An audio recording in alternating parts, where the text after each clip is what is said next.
started into this, as you heard the topic, we were going to start going into AI. I wanted to ask a quick question to the group. So on Friday, I had the opportunity to be at the local high school, and we were talking technology and trying to encourage people to get into STEM. And one of the questions I asked was, how many of the students had actually used AI to help them with any homework or homework assignments? And folks may or may not have raised their hand. I'll give you the answer in a minute. So I'll ask the same question to you guys. How many of you have used AI to help you with work or any work assignment? Raise your hand. All right, good number of folks.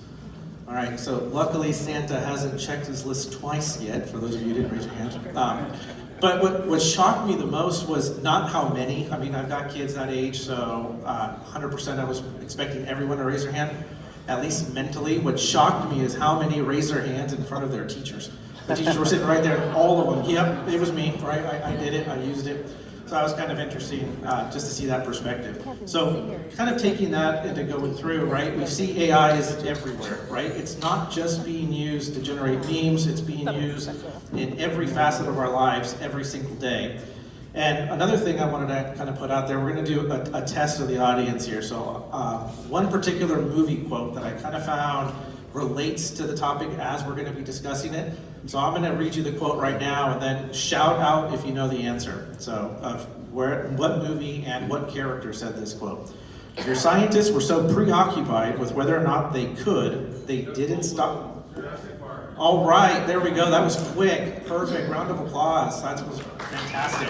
Yeah. In the formation we're sitting, I almost feel like Oprah. I'd love to tell you to reach under your chair and you won something, but you won the ability to be here, which is fantastic.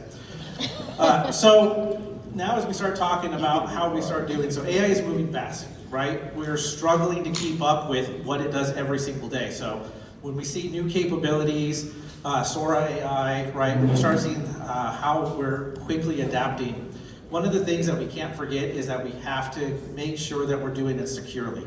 So oftentimes, and we've experienced this all the way across since I showed up here a little over 20 years ago, but we oftentimes say we're so focused on building the technology that when it's done, we look back and say, oh man, we need to make this safe, right? We talk about like a zero trust architecture in which we're saying we won't trust anybody. It doesn't matter where they're located, it doesn't matter what system they're using to log in. We are going to assume that you're going to do something nefarious.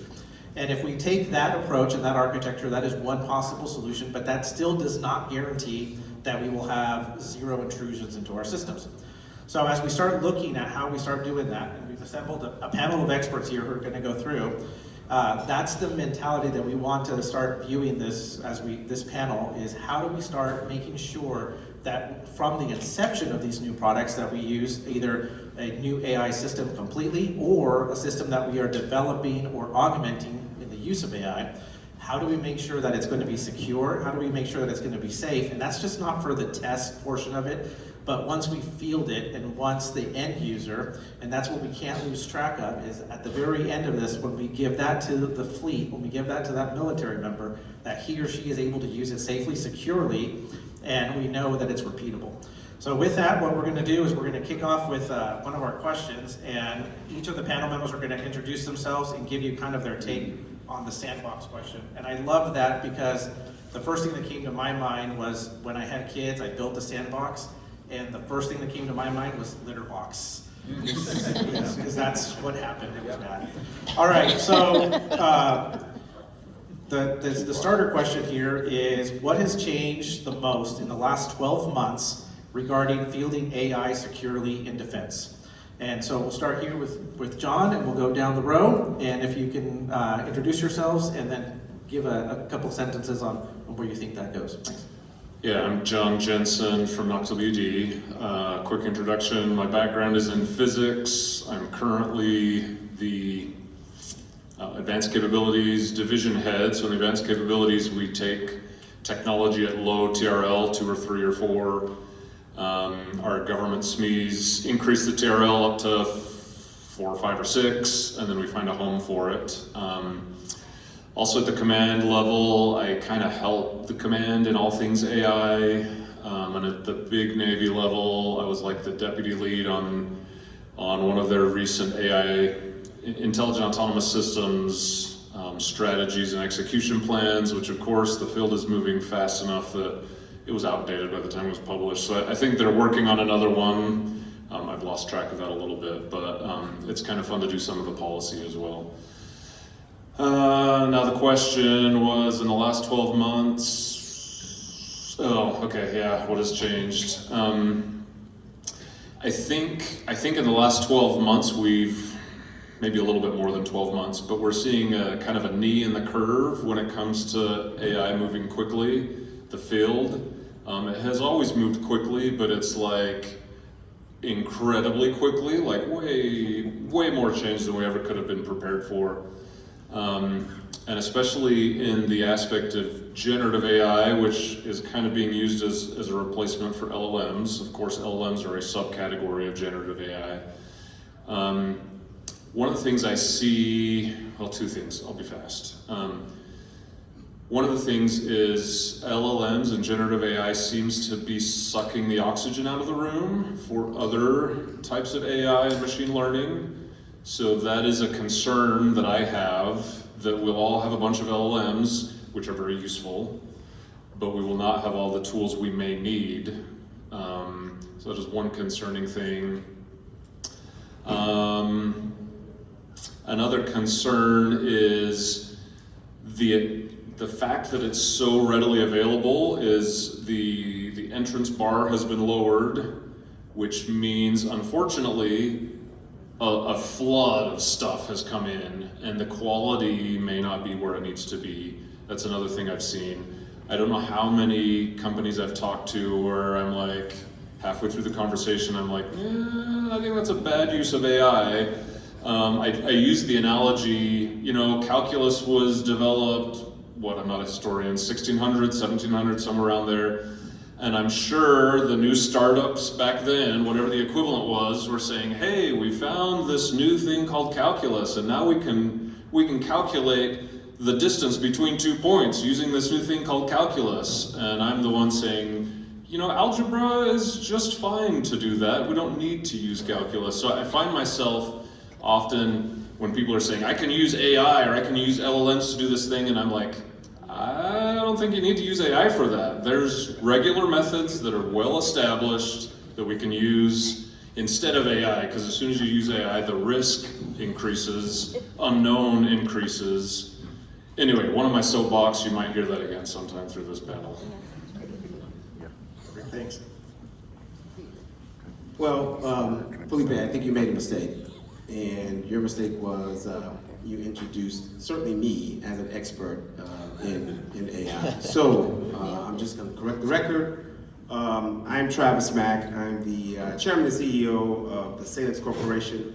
No, it's not a fancy algorithm. It's a combination of my kids' names. So, now that you know that, we can move on with the rest of it. I'm going to take this in a different direction. I really will. I'm going to focus on the services aspect from an industry perspective, and really talk to some of the things maybe that we're doing, in industry, trying to prepare ourselves and stay ahead of the curve and be innovative at the same time while delivering services and products to our end customer, which is NAWCWD. And I'm going to say that right now,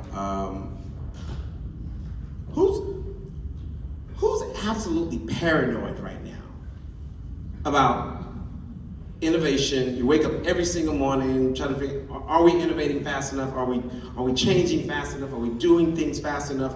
And oh, by the way, now we have to do it securely as well, right? Is it just me? Or can I get a show of hands of who is absolutely paranoid right now? Thank you. Okay, so I'm not by myself, because I'm absolutely paranoid right now. And someone always told me that a healthy dose of paranoia is actually a good thing. And I woke up and I actually, this morning, read a part of the NDAA 2025 draft. And here's what it says, and I'll make this really quick. And there's two sections that actually stood out to me, and anyone following CMMC, NIST 800, AI, ML security, to get back to this zero trust aspect of what we're talking about. From an industry perspective, And what it says was, Congress directs the DOW to create a new AI, ML, cyber and physical security framework. The committee recommends the DOW to develop a comprehensive cybersecurity and physical security framework for artificial intelligence and machine learning strategies, procured by the Department of War. The framework must explicitly cover workforce risk, supply chain vulnerabilities, adversarial tampering, data exposure risk, security management practices. Congress directs DOW to build on the NIST 800 series and cybersecurity maturity model certification framework. A report to Congress is due in 180 days. And I say that to say that from an industry perspective, my opinion is that CMMC is becoming a foundational cybersecurity reference point in DOW technology policy, not just a certification. And so I opened the conversation up from that aspect because I think it is playing a huge role when we talk about security and how does industry tie into what the government is doing and increase the level of security between industry and the federal government. And with that, I'll leave it and I'll pass it on. But we do a lot of support. Saalex is about 185 million in annual revenue. We have about 1,100 employees nationwide. The majority of them are here at NAWCWD, and this is where we kind of cut our teeth at. We're doing such things as software development, software engineering, wargaming, engineering support, test range operations and management, and we're excited to be here. Thanks. Good afternoon. Jim Kotantoulas. I work for Cisco Systems. Been with Cisco for almost 30 years, focusing on cybersecurity most of this time. So I'm here to talk a little bit about AI and zero trust and address your question, Philip. Thanks for having me. There's a lot to talk about and very little time. Obviously, when we start looking at the traditional zero trust concepts, they are still relevant when we talk about AI, but you also have to spin them in such a way to address AI-specific security concerns. So that's very important. You can't just do micro segmentation, for example, and rely on identity to ensure your AI systems are secure. You have to look a lot deeper into what those systems are actually doing and make sure you pick up on anomalies and behavioral changes and the way they communicate and whatnot, and then dynamically alter their communication paths and privileges. What I've seen for the last year or so is the availability of many tools that they're available to everyone, you know, and look at the GPT type tools that I can actually make an admin in 10 minutes be a developer, right? So, you know, you want to enhance productivity, you want to enhance AI systems, you want to make sure that input that you provide into those AI LLM models is valid, it's accurate, it's been inspected. When you use a tool to download a Python script to make a system function or use automation better, and you don't understand what's inside that script, then that creates a big risk to the entire organization. So you have to make sure that's valid. And another thing I want to bring up to your attention is clock is ticking. The clock is ticking because quantum computing is just around the corner. And our adversaries harvest now. They have been harvesting for a while. And when quantum computing becomes a reality, which could be any time, we know it's going to happen, we just don't know when, but it will happen, then our bets are off. They are deep inside your data, and they have harvested what they need to harvest, and quantum and AI together can be very catastrophic and toxic. And I guess that's my 2 cents for now. Follow that, doom and gloom. Wow, okay. Well, first of all, I like being in this seat way better than that seat, so. I'm gonna piggyback on all three of you guys. I think those are all brilliant points, and I appreciate them. The nature of the question is kind of what I think is interesting. We say, what in the last 12 months has changed? in the world of AI, everything has changed, right? The pace of this change is something we've never seen before. I always say that this is the fastest change has ever gone, but it is the slowest it will ever go. Which means, just as your point, we are at that knee in the curve where things are going to get so much faster. And that pace is, as you pointed out, extremely important, which does make it a little bit terrifying, right? If you look back 12 months, it was an entirely different world, and LLMs hogged the spotlight, right? And we're still talking about LLMs and policy and how we catch up, and the rest of the world has already moved on to a whole year of agentic AI, and now into a spatial AI. And if you went to NeurIPS, which is like the major AI conference, they're already doing AI in humanoid robotics, right? So we are 12 months behind that conversation, and it is catastrophic if we fall behind. So we're stuck between these two things, and I think the nature of this conversation is, how do you persist in this world where you don't have trust, right? How do we keep it secure, but how do we go extremely fast so that we don't lose this race while everybody else is charging ahead? So everything has changed, and everything will change. So thank you for the question, and thank you guys for having me. Yeah, thank you. I guess we should have said in the last 12 minutes, maybe, right? Not 12 months, so quickly. All right, so wonderful introductions, and thanks for answering the questions here. We're going to spin off a little bit and kind of take it into a slightly different direction. We'll start with John here. So what does the Gen AI push require from programs to be useful and successful? So it could be any program, think from a sponsor program or anything that you've seen, but what do you think that they require to be successful in today's environment? I think when it comes to LLMs, the programs, so there's kind of the business side of LLMs, the ones that can help you write your homework, the ones that can help you write your performance reviews, can fill out the form for you. I think that's a very important part of LLMs, and don't get me wrong, but I think if we focus on that side, we will miss a good chunk of the power that we might be able to have. The other side is the mission capable side of LLMs, which I think still is going to take some time to fully realize in this world where we have zero trust, in this world where we're very careful about how we implement these things. You can't, at least at the moment, you can't put an LLM in an aircraft. And we're not to that point yet. Primarily, as you all know, for those of you who have used LLMs to look up something on the internet or to fill out a form or whatever, it fails catastrophically periodically. And when you fail catastrophically periodically on your homework or on your form, it gets kicked back or whatever. We can't have that same acceptance of risk in a mission scenario. So I think programs are getting very excited about this and barreling into this new technology, and it will change many things, but I think also we need to have a measured pace as to where we apply it and where we don't, at least for now, until it develops a little better, or how we implement it.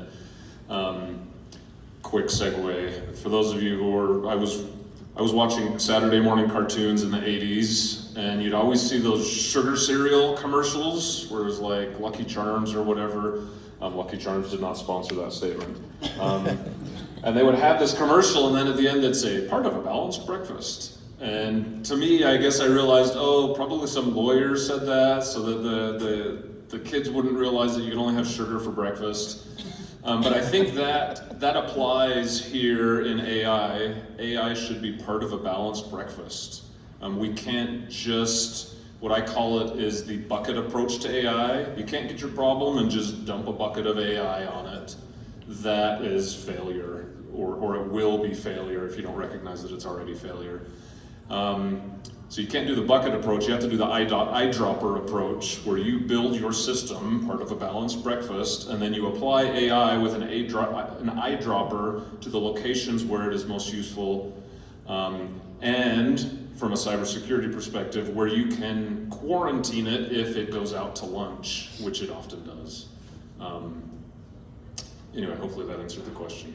No, that's perfect. And we'll steal from Tammy. So You may have had dating, we've got breakfast and lunch, so do that. That's good. Felipe, can I add? Yes, of on course, that? please. Can I take it from an industry perspective? And I'm just going to talk about how we're thinking about it and how we are trying to deploy. And I've already talked about paranoia, so I'm glad I'm not alone in that perspective. But the one thing that we are not doing, and I'm just going to speak to Saalex, is I'm more afraid of waiting than I am of getting it wrong. Because I think the one thing that Erick, you said at the end there, is that this is changing hourly, literally, in some cases. And so we are leaning forward in every single aspect that we possibly can to figure out where AI fits within our business model in and of itself, right? And I'd be lying to you if I told you that we had that all figured out. We don't. But boy, we're trying stuff. I was gonna say the other S word, but I'm glad I didn't. We are trying stuff. And in some cases, we are winning, and in some cases, we are losing. And I would tell you, we're probably losing trying stuff more often than we are winning. But we're making those investments now, because I don't want to wait a year and a half and look up and say, oh my God, we should have done that a year and a half ago. Because I'm afraid that if you wait a year and a half and you're not making those investments and you're not trying stuff and it's not iterative, how do you catch up in the world of AI? And so that's kind of how we're looking at it. It is, we want to be leaning forward, we want to be putting new things into the business model, and then we want to be passing those capabilities, those efficiencies off to our customer. So I like that, and I'm going to apologize in advance because I'm going to throw you a curveball, something we didn't talk about before. So based off of that, what do you feel you need? So when you're integrating onto our ranges and your company's coming out and touching our systems that we've got out there, right? That's potentially keys to the kingdom. So what do you need in terms of cooperation with the government partners to make sure that you can implement those new techniques and technologies? And it's not just only because we ask, but almost like that partnership, that cooperative partnership. I will tell you that a lot of folks, and I'm going to turn this back to the conversation that I just had at the beginning. There are a lot of individuals that are not happy with CMMC. I'm thrilled about it. And let me tell you the reason why.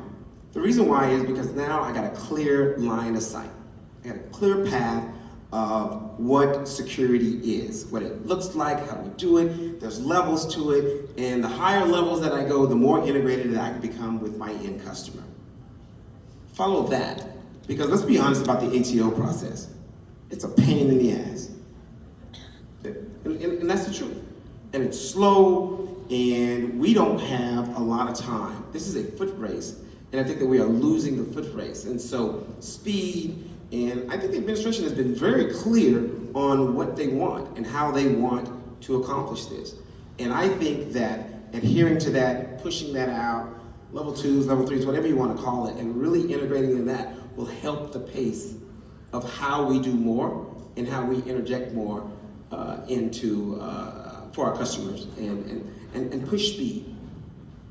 Wonderful, thank you.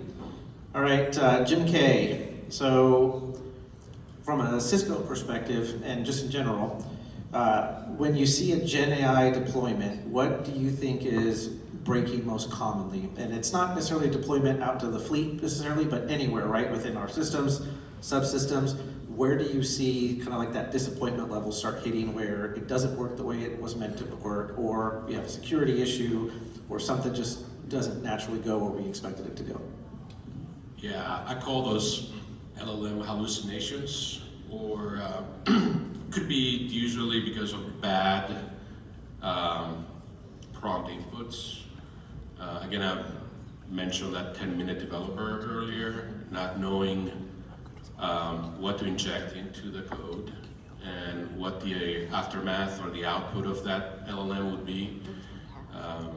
So it becomes a very risky, very problematic, very bad behavior, and bad things happen. So the proper guardrails need to be in place for that not to happen. And I agree with you where you should quarantine it. I like the word block it in AI in the AI world. I'd rather allow what's really known good to function, and anything other than known good, just block it. So that's what I see as far as being the anomalies, the unexpected behavior, where it can become, it can completely crash or become very unpredictable on its responses. Okay, thanks. Do you mind if I join in on that? Go ahead. One of the other things I see as well, I agree absolutely. One of the other things I see as well is we as humans love to anthropomorphize things. My daughter loves talking to her stuffed animals.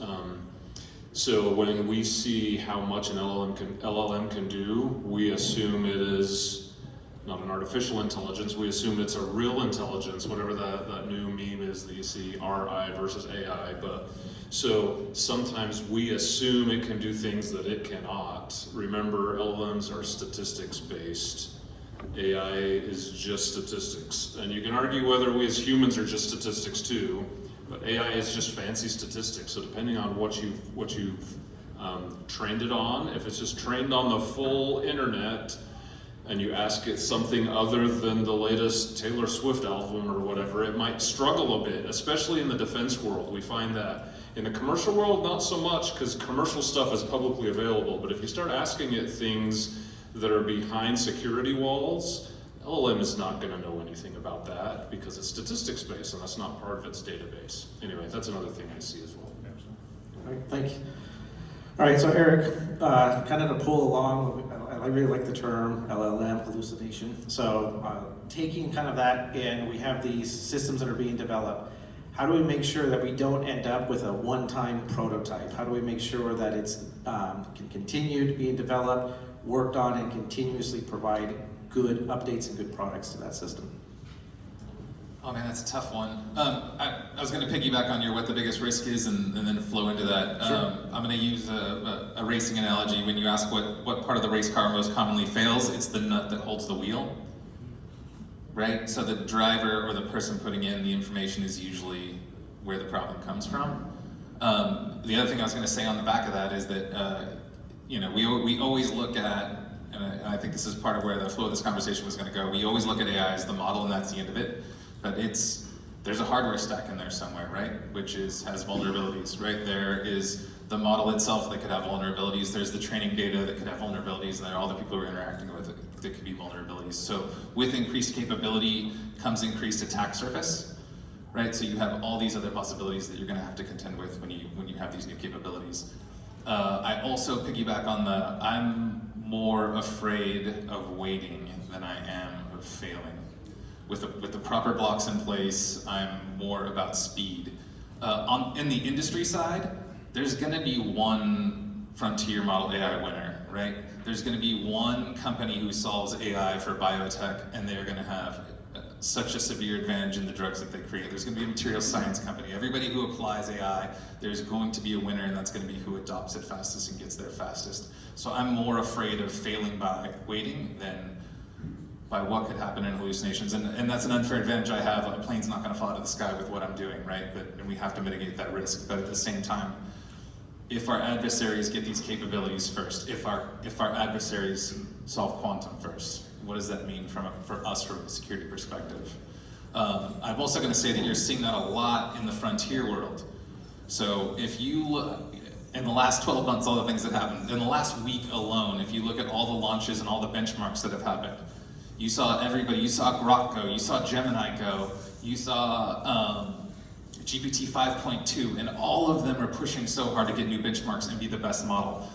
One of the dials that they're dialing back on, unfortunately, is security, right? They're prioritizing capability and they're prioritizing speed, which adds risk for all of us using their models, right? They didn't do the same amount of due diligence on the security side to make sure that they could get those benchmarks faster, right? So you can see their impetus on speed.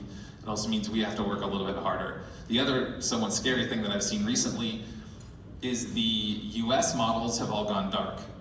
They're not posting any more papers. There are not open source models, which means that all the developers and the startups and the kids and the students and the people working on it are working on other models. Hopefully Mistral or French model or some other open source model that's an ally, but more often than not, lately it's been DeepSeek and Kimi.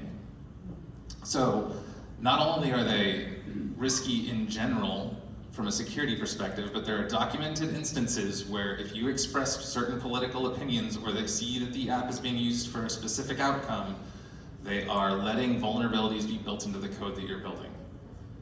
So there are a lot of places where I see that there are problems out there right now. And it's right on this nice edge of between speed and security, so very relevant to what we're talking about. I think it's an excellent point. So I had my team kind of put together some, of our experiences with adoption and how fast we're moving. And we were able to come up with a few examples, just really quick. So some of the top blockers with adoption and trying to move fast within, within the environment that we work in. First and foremost was data access and overclassification, right? We all know that. Number 2 was slow static ATO processes. Number 3 was legacy networks that can't do zero trust. Number 4 was uncertain rules around sensitive data. Number 5 was model and data supply chain risk. Number 6 was culture and risk aversion.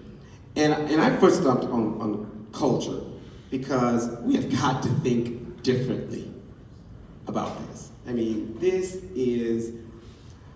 I struggle with, hey, this is how we've always done it. If we continue thinking like that, we are going to be so far left behind. And that's the part. Getting people to think about the work differently, 100% different than the way that we are currently doing, is a challenge. And then how do you train your entire organization to think differently about the work? That stuff scares me. Yeah, and to add to that, I think you're 100% correct. I call it the layer 8 factor, at the same token. So you're looking at silos, team silos, and politics, and then we need to change the way we think. We need to all work together if you do want to really develop the proper AI systems to protect the warfighter, the mission, this country. We cannot have silos. When it comes to AI, everybody needs to know precisely what they have. Everybody needs to know what their network looks like.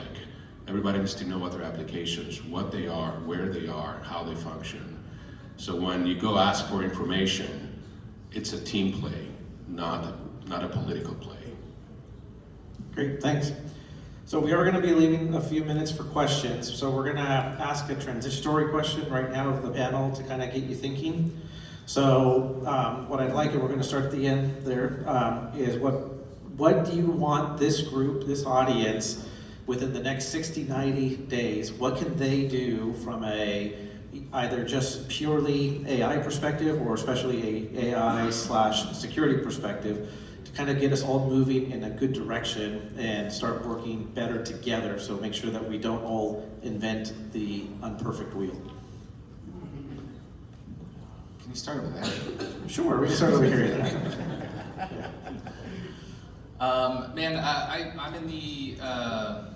I'm in the Go Fast and Break Things camp, as I think I've already said 4 or 5 times.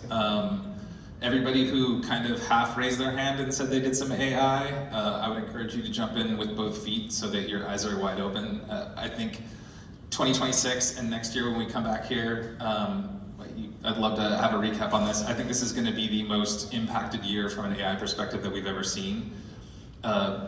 Recent benchmarks on 5.2 say that AI can do 73% of tasks that the average knowledge worker can do, right? And that's increasing every 3 months, right? I think we're going to see a lot of disruption this year. I'm not saying a bunch of people are going to lose their jobs, but I think we're going to look at jobs differently. I think we're going to look at tasks differently. I think we're going to look at everything we do differently with all the advances we're going to see this year. So if there's going to be the group of people who kind of have used AI to write a Hallmark card, and then there's going to be the people who are using it, using agents, testing things, trying things, experimenting, and I think you're going to see a marked difference in the workplace between the 2 different populations. So I would encourage all of you to embrace it. I will leave the security and how to be safe, half of that question, to the 3 smarter people to my right. So yeah, get out there and try. Well, obviously when you don't want to stop the productivity of AI, right? You don't want to stop the good things from happening with AI. However, when it comes down to securing AI, it's going to be challenging. And however, there are good solutions out there, and I'm not going to say check out Cisco, but we do have specific security components that are completely designed from the ground up to meet AI security requirements without affecting performance, without dropping a single packet. So our HyperShield capabilities, for example, is precisely designed for that reason with dual or shadow data models, basically. So you can actually apply your changes while AI still functions, right? So, so the data planes are designed in such a way where you can make changes without affecting the use of AI, and you can still push policies to keep it at a high level. In addition to that, obviously, security, zero trust. I think AI should be looked at in terms of zero trust. Think about AI and all the agents, give them job roles. Just like you secure a user or a machine today and you have your policies built around that, you gotta do the same thing with AI systems. You gotta basically put in the identity, put in the macro segmentation, the least privileged access, dynamic policies, micro segmentation, check for privilege escalation type of behaviors, monitor their behavior, and if it goes outside what is expected from this AI system to do, then change it, block it, stop it.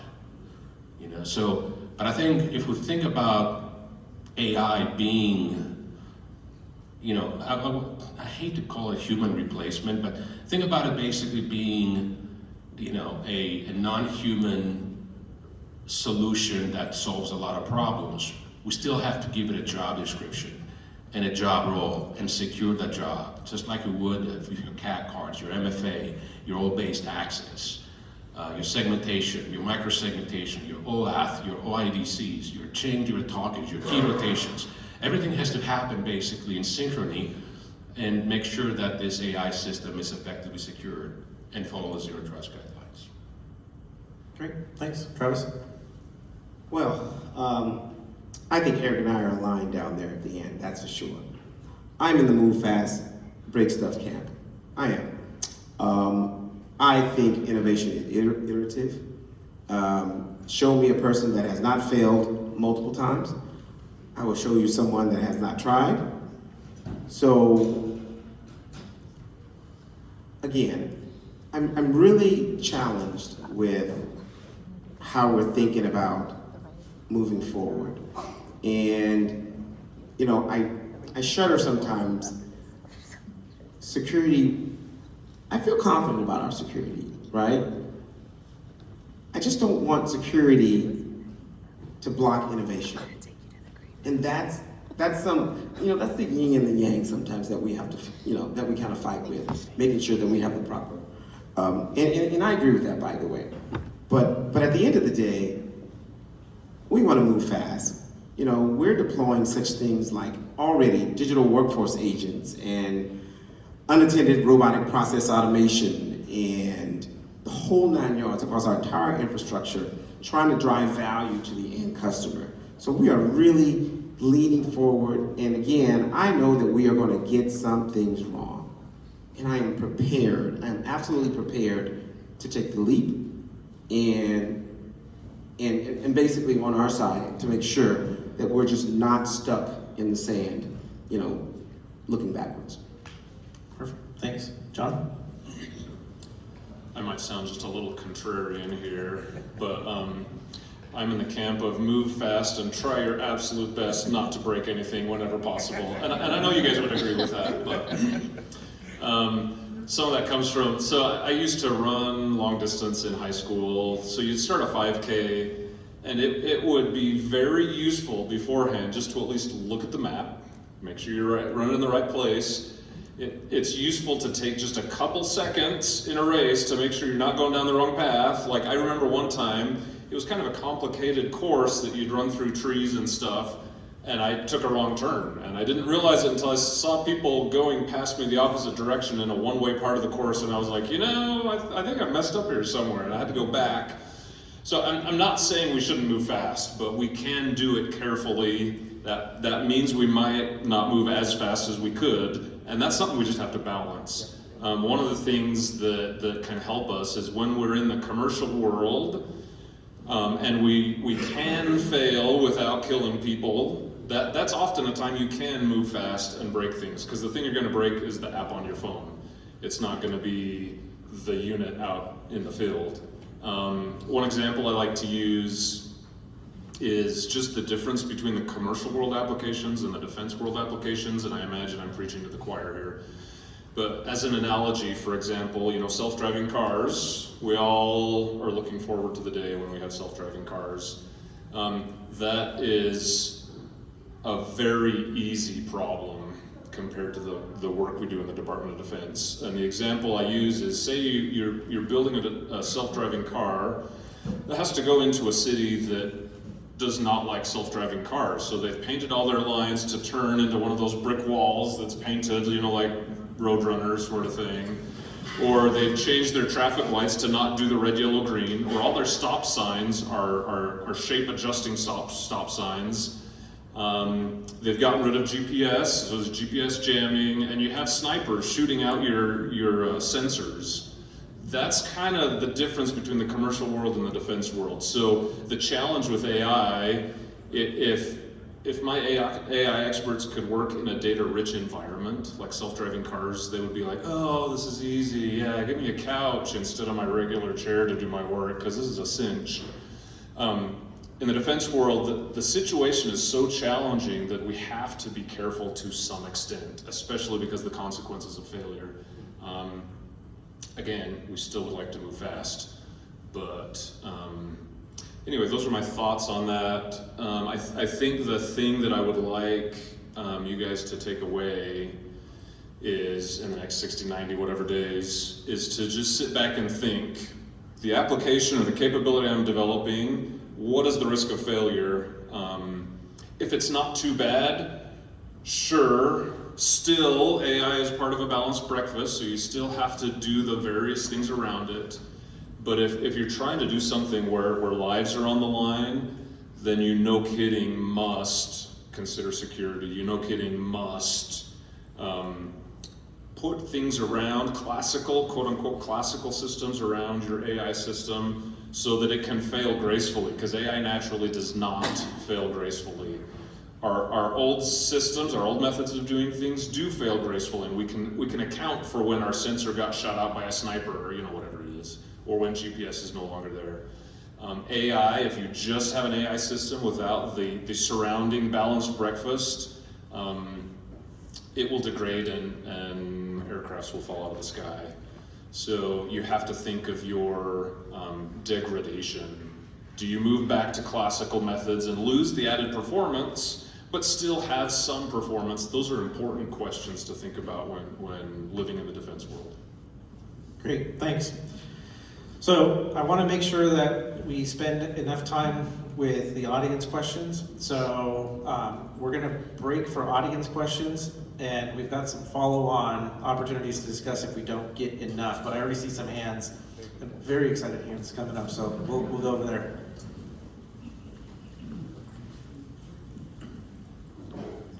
Hey, my name's Brian Hendricks. I'm the Director of Emerging Technologies at Melrose Inc. Down in Hollywood. I have many thoughts, probably too many to all spew at you at the same time. I spend a lot of time thinking about AI and new technologies. This is a more security-focused thing, so I have a lot of thoughts on AI security. I think the first and foremost, data integrity, data fidelity, data provenance, I think is something that people don't think about. We are feeding untold amount of data into these public companies' clouds, right? Most of the time, those clouds live in hyperscalers, which are just out there. So, you have your model training data, then you have your inference right on the edge, I think, especially in a defense context, the idea of having more provenance over the path of the data and where it lives in like bespoke AI factories, rather than putting it on a hyperscale cloud, is something that people definitely need to think about. And then from there you think about physical infrastructure security. Like, I'm an infrastructure guy. I build high-speed storage networks. There are so many power, cooling, and environmental concerns with the factories that produce the tokens for AI that we're talking about, not just data security, but physical security of the plants where these tokens are generated. I mean, we're talking gigawatts of power that it takes to power them. It's, tons of internet connectivity to get that data from place to place. So you have a physical security concern, you have a data provenance concern. One of the things you're talking about, AI hallucinations, which is a thing, this is a personal pet peeve of mine. I think from a security, like when we think about trusting AI and trusting the answers that it gives from us, like the only things that AI does, especially LLMs, the only thing it does is hallucinate. It just mostly hallucinates correct answers for us. We feed it a ton of data, it creates tokens out of the data gets thrown into this wild 11-dimensional math thing that it chews up, and it gives us a statistical probability of the answer it gives us is what we want here, right? So we have to kind of take that with a grain of salt. Anyways. So do we move away from it? I don't think Is that your argument? Is that move absolutely away not. from it? I don't think we move away from it. I think it's just having the right frame of mind to trust or untrust the data that comes out of it. I see a lot of people that just will automatically trust what ChatGPT tells them, even though it often doesn't tell them the correct thing. And I think also with the model integrity, models like the ones that Anthropic are running, that Gemini's running, you can see model integrity in just asking Grok how awesome Elon is. These models can be manipulated and they can be trained in ways that change the output of the models. I read a Google paper. If they fine-tuned Gemini using names of birds that have been extinct since the 1800s, and then when they started asking the model questions, it started answering like it was in the 1800s.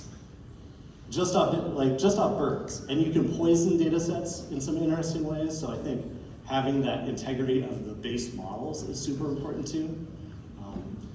Anyways, Yeah, so a lot of thoughts. I'll let you answer however you want. Yeah, we didn't get a chance to talk much about data, but that's one of the reasons why I say maybe at least a tiny bit tongue-in-cheek that AI is just statistics. I don't know if there are any statisticians out there. It's not 100% true to say that, but it's mostly true.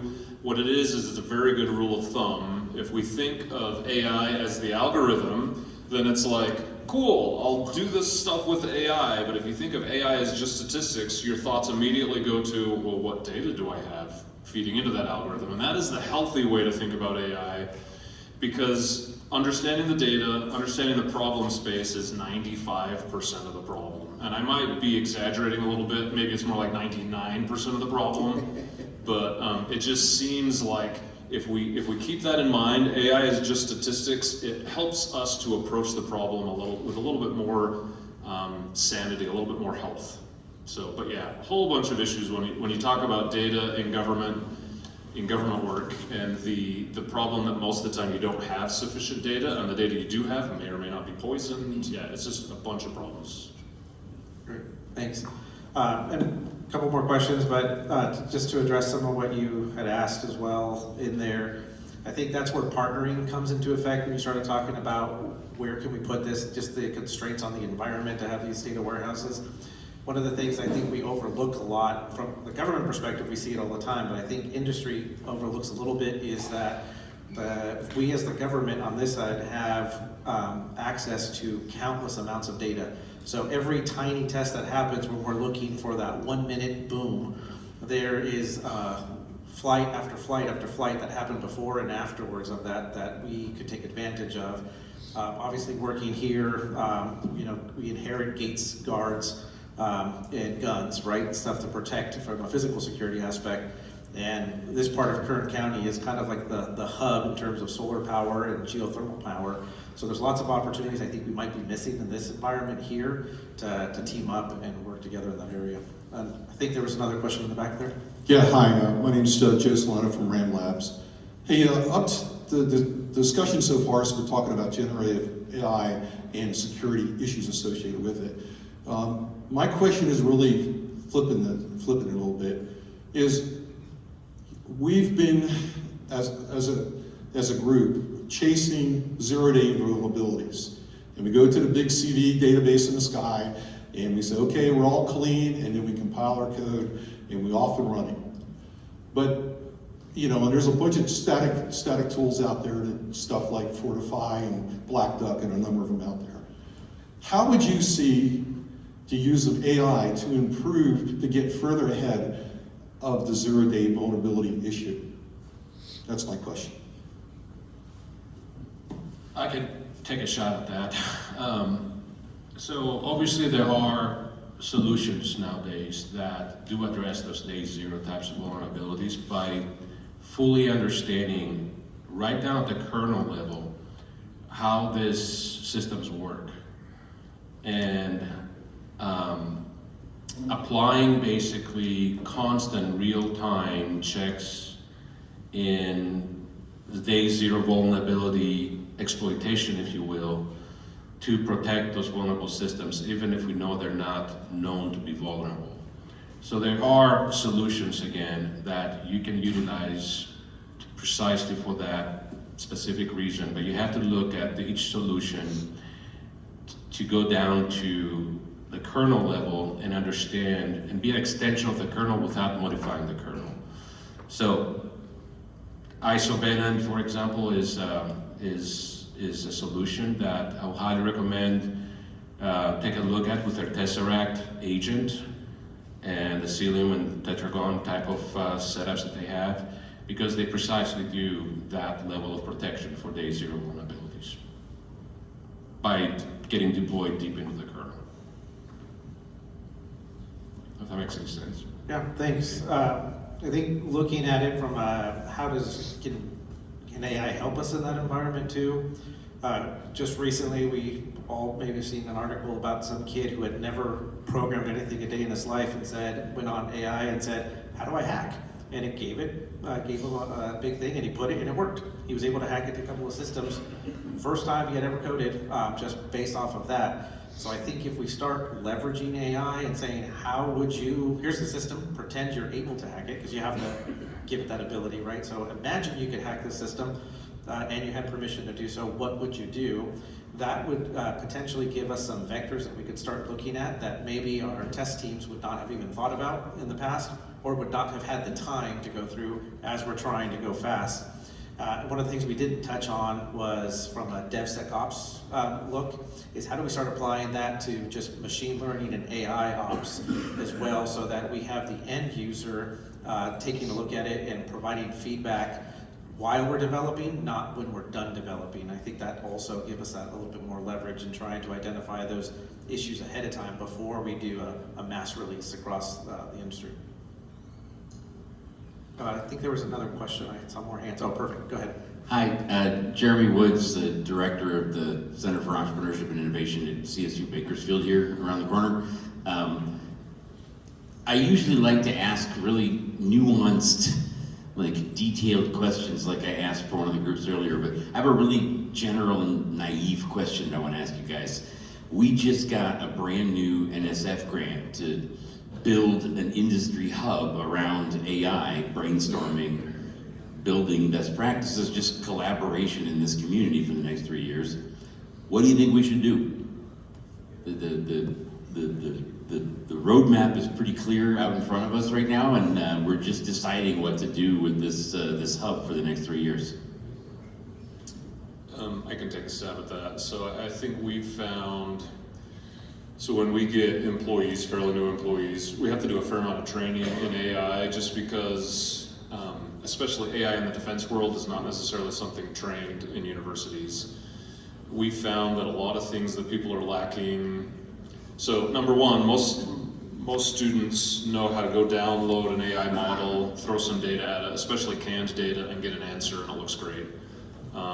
The thing we found that's most useful for us training new employees right out of school is to do like a common pitfalls course where we get real data that we know causes problems, and say, hey, apply AI to this problem, and we've kind of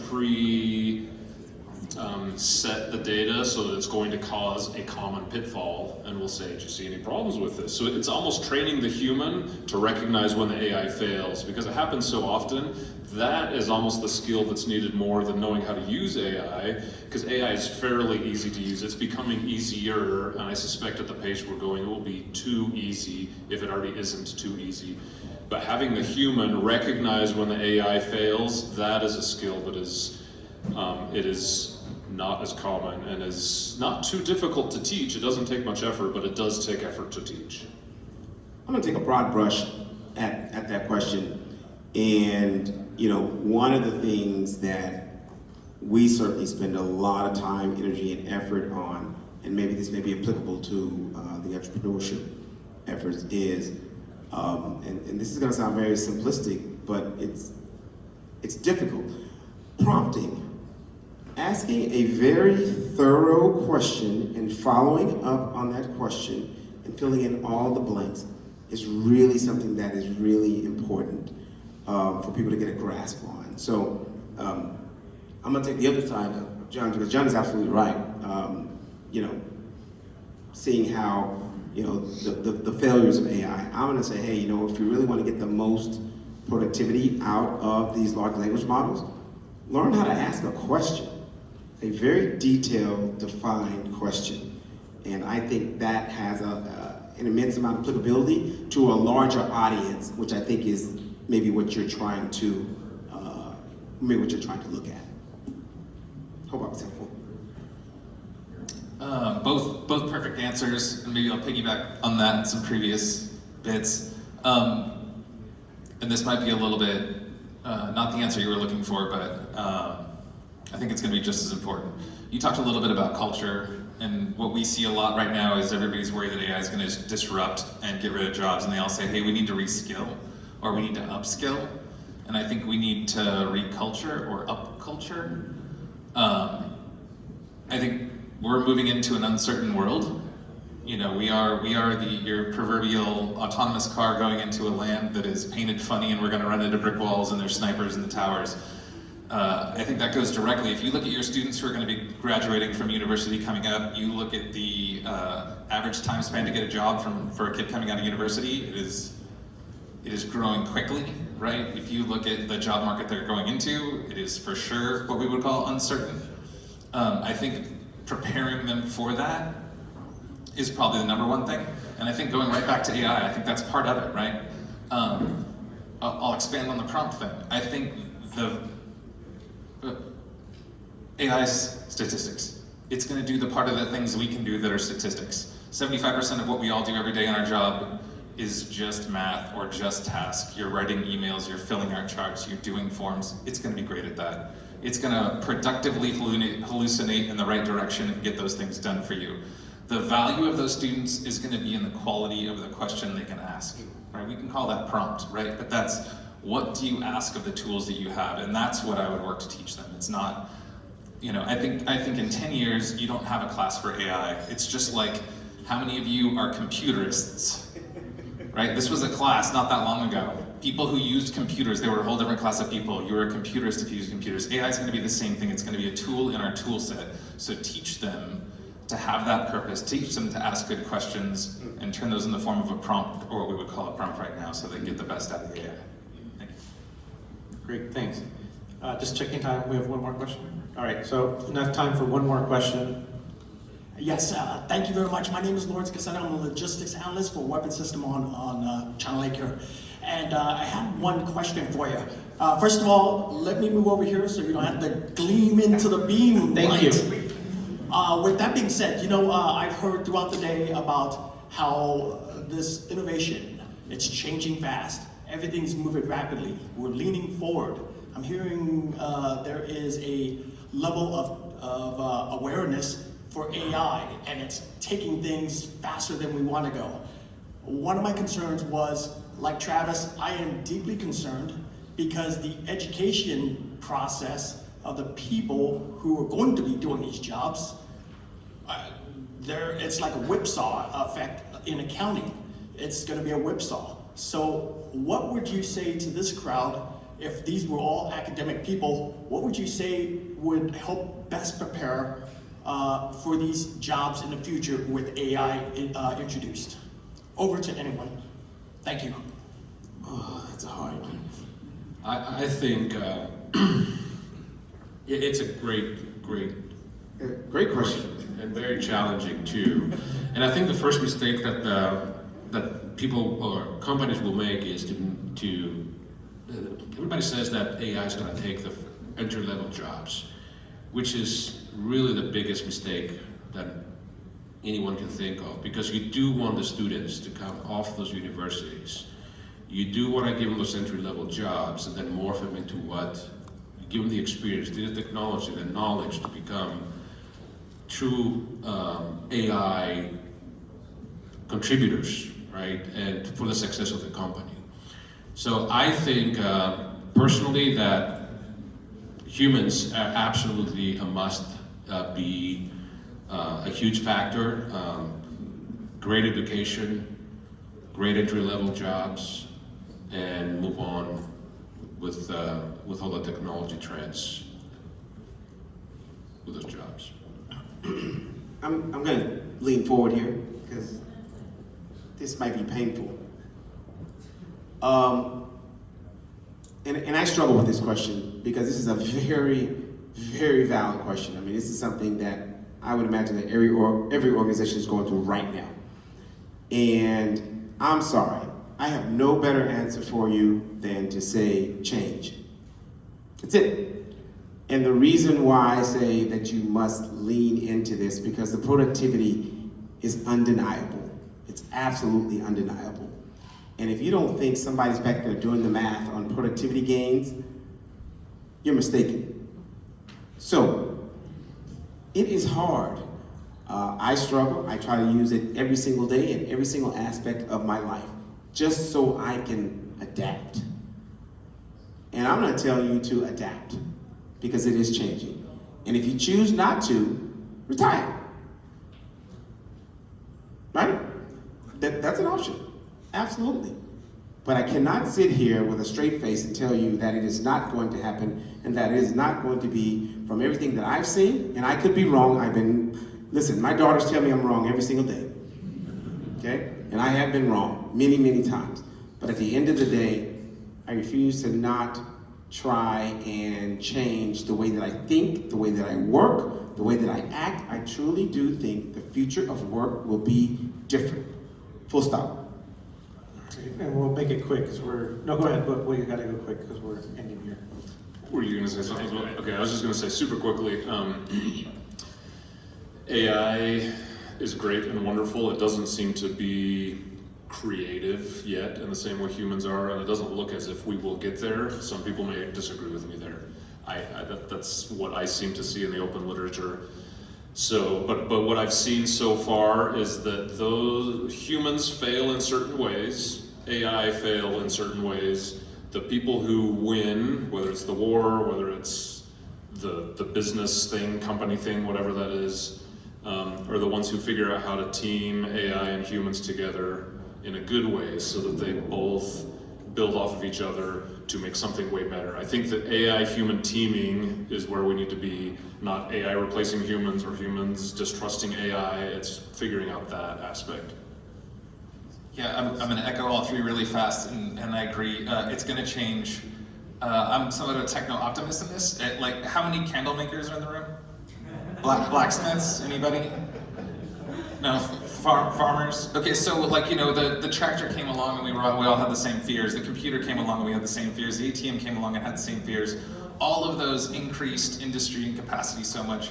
AI is going to do what all these did. All these are automation tools. They're all productivity tools. They automate the muck so you can do the magic. The part of your job you're going to do is going to be the good stuff, and the part that it's going to automate is all the stuff you didn't want to do anyway. Like I was a coder for a long time. vibe coding came along, it's like they say all the coders are gonna be out of a job. I can write millions of lines of code in the time that I could have written hundreds of lines of code with AI, right? So there's gonna be more opportunity. It's like Mr. Singer said, like AWS created millions of entrepreneurs, right? You no longer had to be your own IT, you didn't have to be your own server stack, you now could just focus on creating value for other people on the planet. I think that's exactly what's gonna happen with AI. There is gonna be change, do change, but it's gonna be a change for the better. Great, thank you. And with that, we'll close off. I'd like to thank all the panel members and all of you. Thank you very much.